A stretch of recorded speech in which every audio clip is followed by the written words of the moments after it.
knows exactly.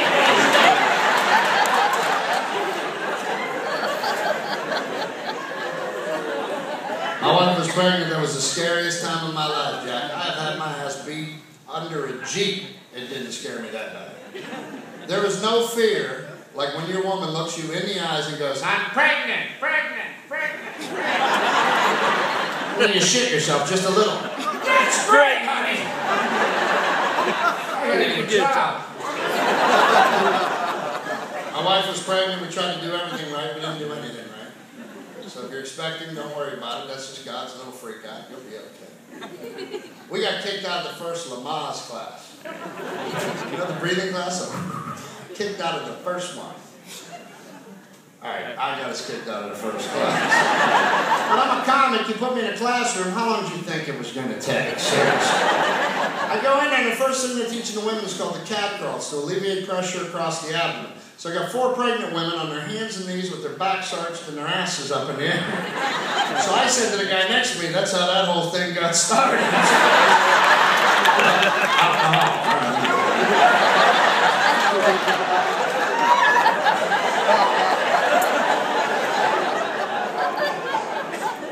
People ask you stupid questions when your wife's pregnant. What do you have? Little boy. What if he's gay? What kind of ignorant shit is that? We're not past that yet. That is my child. I will love him or her unconditionally. That's the job I signed on for as parent.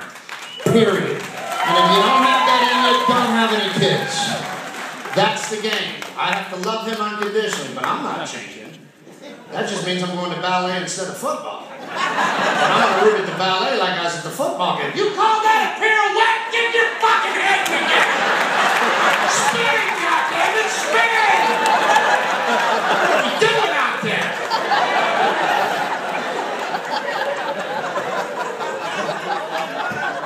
I'm pretty sure he's heterosexual, though. The other day I came home, he was on the couch in his underwear with his hand in his pants watching iCarly. Discovered his beans and pranks. Just grabs him, doesn't know why. He got his first hard arm. I didn't know what to say. He said, Daddy, it went up and it won't go down. Well, that's not a bad thing. Just, that's your brain testing it out. They're just running a test on it. What do you say? He's 9. I'll never forget when he found his testicles. He was 6. He's in the tubby, right? That's how you know you're a parent. You use words like tubby. It's real tough. And he's in the tub and he's all soaked up and he's got one eye filled with soap and he's washing around. He gets down there and goes, Dad! I have little balls in here! I go, yeah, buddy. He goes, can I pop them? I go, no! I said, but don't worry. One day you'll find a very magical woman that'll bust them for you, eh?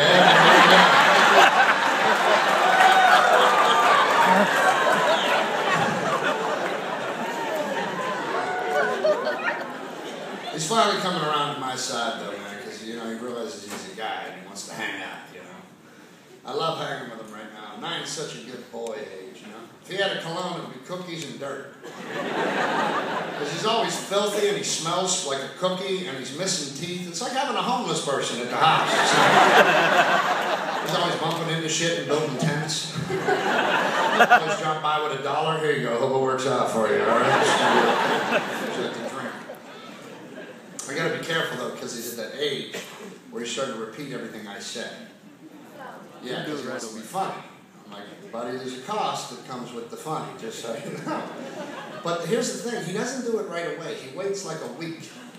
He's like a time-release smartass. I don't know when it's coming. Like the other day we're driving to a family dinner. I'm here, the wife's here, he's in the back. As we pull into this restaurant, I go, what's this guy doing? From the back seat I hear, is that guy an asshole, Dad? I'm no help. I look back. Good eye, boy. Good eye. Put that in context. I love it when he swears. I'll admit it to you folks. That's my bad parent. I love when he swears. That makes me pee on myself. I can't help it. I make him do it. I make him leave messages on my brother's cell phone. Hi, Uncle Brian. It's Will. My dad says you can go fuck yourself. I love you. Bye. judge if you want, but I promise you that's funny for about 2 weeks.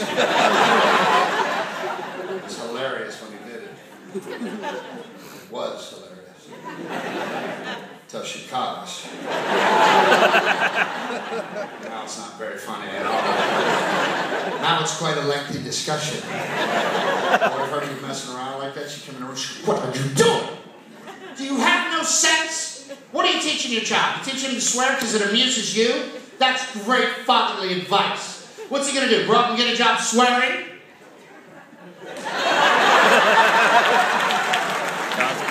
I'm glad you folks think that's funny.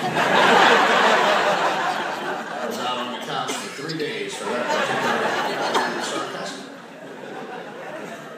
My favorite time I ever swore was at the aquarium in Chicago. This was awesome. I mean, terrible. This was terrible. He wants to take a picture of the dolphins jumping, right? So we go to the aquarium in Chicago, and it happened to be one of those mommy and me field trip days. So the park's filled with mommies and me's. And then me and the boy.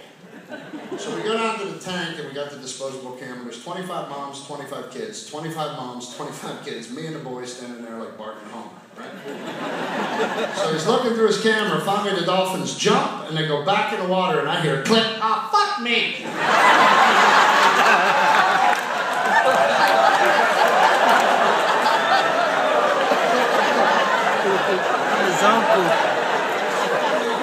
I had 50 women burn a hole in my head with their eyes.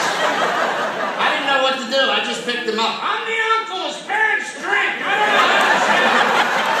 I'm so ashamed.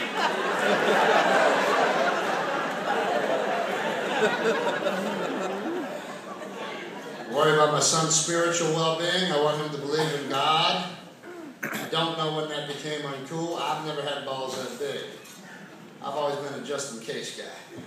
Put 5 on that for me, just in case. You know? I watch his spiritual path. See, the older I get, the more I believe in God, the less I believe in religion. Religion's where all the trouble starts. My story's better than your story. No, it's not. Yes, it is. No, it's not. Yes, it is. No, it's not. Yes, it is. Boom! That doesn't sound spiritual to me. You know there are 80,000 religions in the world? You know what that means? Somebody's going to be wrong. Might be a lot of us sitting in hell one night going, who'd you think it was?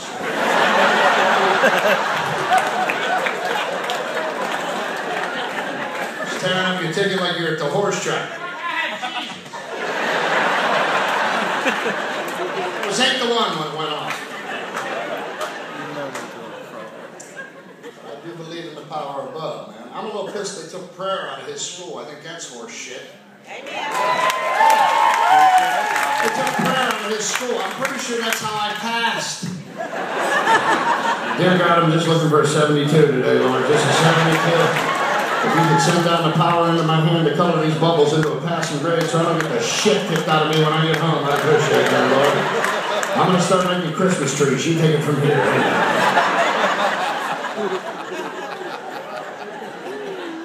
The key to faith is an introduction to faith. Kids young, you go to a synagogue, a church, whatever you do, take them there, sprinkle the seed of faith. It can't hurt them. I don't know which way to introduce my son to it just yet. I've been working with him a little bit, talking about what I think. I got to figure out which church to put him in for a little while. I don't know which one. My wife is Southern, like I mentioned. She's a Baptist. You shouldn't even be in here.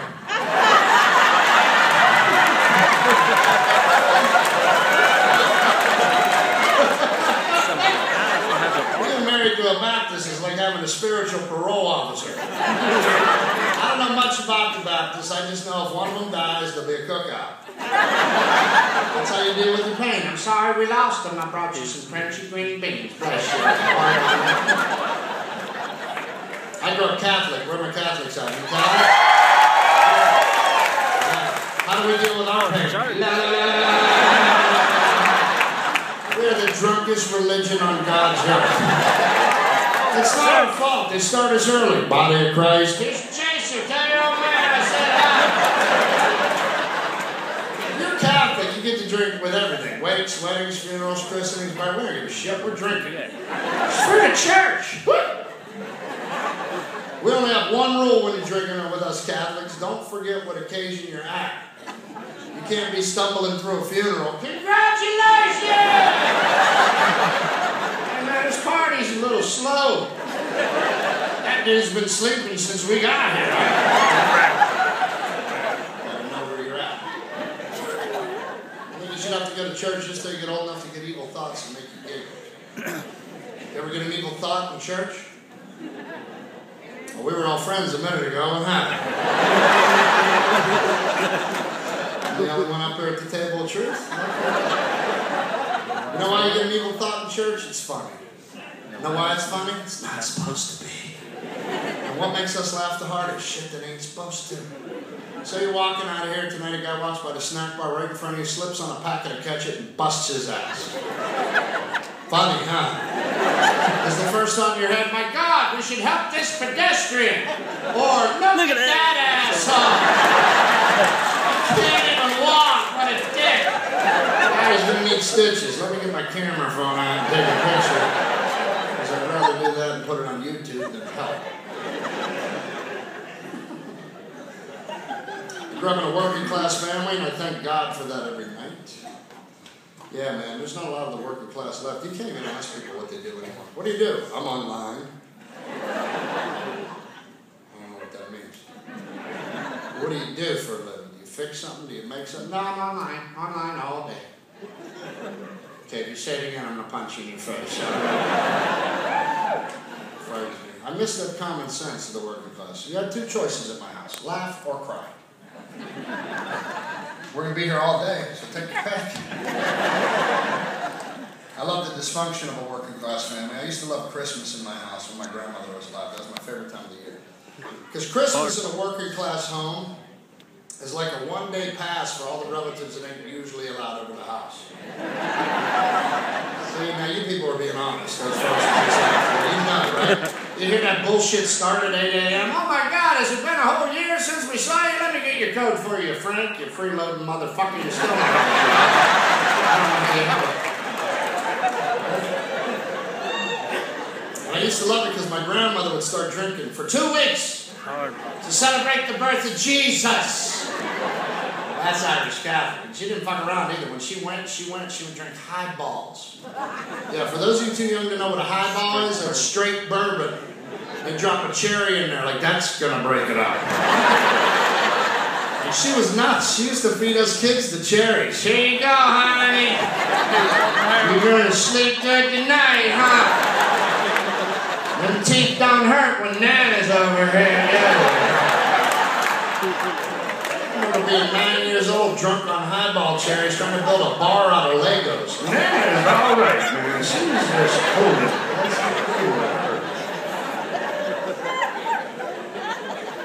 My poor mother, God bless her. I had no idea the worry that came with being a parent. Ever since I've had a child, I call my mom once a week and apologize. I know, it's because of Mom, Billy, I'm sorry. Click. Because we tortured that woman. We fried her brain. I had no idea. I get worried when my son's in the other room and I haven't heard from him. Me and my brother would just come out of the bedroom with a bowl of gasoline, a lighter, and a squirrel. We'll be back!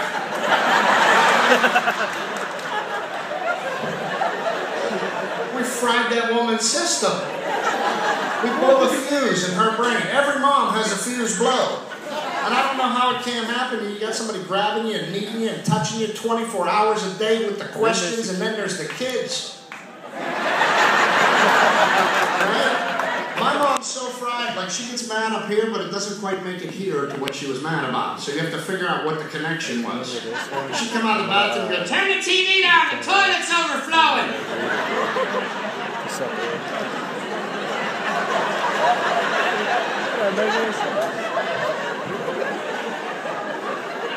But it don't have nothing to do with the...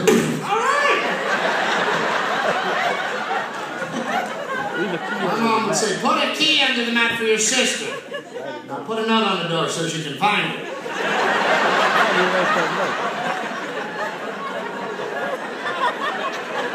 How do you write that note? Dear burglar. All the good shit's in my brother's room.